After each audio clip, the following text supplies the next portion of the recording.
Alright guys, so quick story time to go along with this NCLEX question of the day.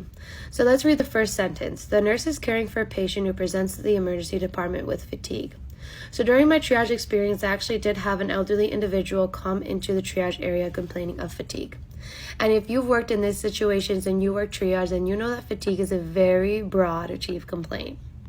So I start asking her all these questions, and while I'm doing that, I'm taking her vital signs. And her blood pressure comes back stable, her oxygen is fine on room air, but then I notice that she has a heart rate of 38.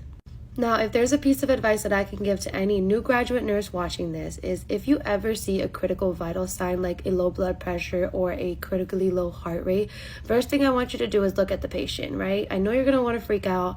It's hard not to, but look at the patient. Make sure you assess them, okay, are they talking to me? What's their level of consciousness? All that stuff. And then second thing I want you to do is take it manually. So I check this lady's manual pulse. I check it on the radial area and I get a 42 beats per minute. So I was like, okay, well, this is real. So I lay her down, I call the doctor in, and together we collaborate and we decide we're going to order an EKG.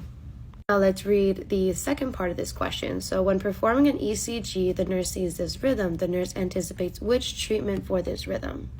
If you don't know this rhythm, then let's break it down. So we'll start all the way on the left side. We got 2 P waves and a QRS.